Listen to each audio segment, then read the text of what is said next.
Unintended Heroes, making the best of an awful mess. Heroes, unintended heroes, and here's what we should learn. When everything goes wrong, remember God is strong. Heroes, God's intended heroes. Hi Lifespring kids, I'm Nicola. Let me get you up to speed on today's unintended Bible hero. Rahab lived in Jericho. You might have heard of Jericho. It's got a really big wall. Well, her house was actually built into the wall. Is it on Rightmove? Amazing Spaces? Airbnb? But we'll come back to Jericho and its massive wall. Rahab had a less than perfect past. In fact, she lived her whole life in a way that wasn't pleasing to God. What did she do? Huh? Oh. You can ask your parents what she did.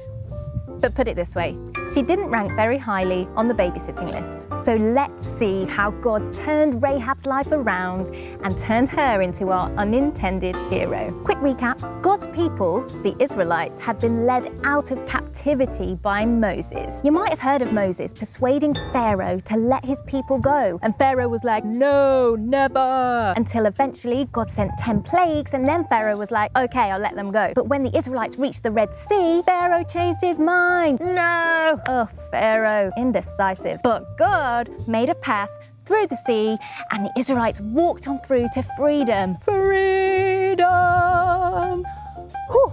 God was taking them to the promised land, but it took a long time to get there. So long, in fact, that Moses died before they made it. So God asked a man called Joshua to take over and lead his people into that promised land. Every long journey needs a pit stop, and God wanted to take back one of his cities from his enemies. God was taking back Jericho. Rahab lives in Jericho. Oh, I'm with you.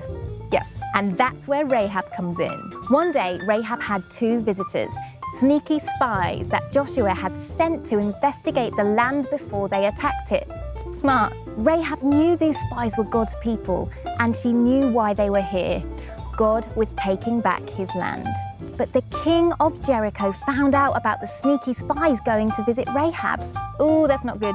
And he sent men to question her. Rahab was smart and a quick thinker, so she hid the spies on her roof while she was questioned by the king's men. Rahab could have just confessed to where the spies were. She would have been favored by the king and received a handsome reward, but there was a more powerful king that Rahab wanted to serve, God himself. They were here, yeah, but they left at dusk. And I don't know which way they went, but maybe if you hurry, you can catch them. And at that, the king's men were off on a wild goose chase and away from the spies who knew that they owed their life to Rahab. This gave Rahab a chance to speak honestly with the spies. She'd gotten word of some of the cool stuff God had been doing. You know, making a path through the Red Sea doesn't happen every day. Rahab took all the things she had heard to mean that God was coming and he would take back his land. She said that the people of Jericho lived in fear of this God. Rahab wanted to be on God's side. And now that she'd done a favor for the spies, she seized her moment to ask a pretty big favor herself. When you attack, please spare my life and my family.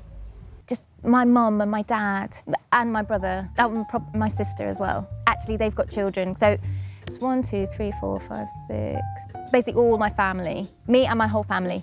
Okay, please? The spies agreed, and they told Rahab to hang a scarlet cord out of the window so they would know where she was. The Israelite army of 40,000 men were ready to attack, and they were all told to destroy everything within the walls of the city except Rahab and her family. Her scarlet cord hung out of her window so that she could be found and saved. Rahab and her family were saved that day, but the rest of the city was gone. Rahab's faith had saved them. Faith to hide the spies, faith to ask questions about their God, faith to hang her scarlet cord, but mostly faith to come before a God she had only ever heard of, even though she had a past full of mistakes and bad choices. Faith to risk everything to be in with a chance of being on God's side. And a bit like Esther did, Rahab became a part of the family line that led to Jesus.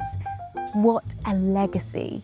A sinful past doesn't exclude you from being used for God's purposes. You don't get a lesser part.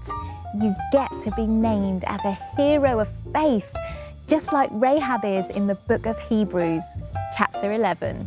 Wow, not bad. It's all in the Bible, and you can read Rahab's epic story in the book of Joshua, chapter 4. Heroes, unintended heroes, making the best of an awful mess. Heroes, unintended heroes, and here's what we should learn. When everything goes wrong,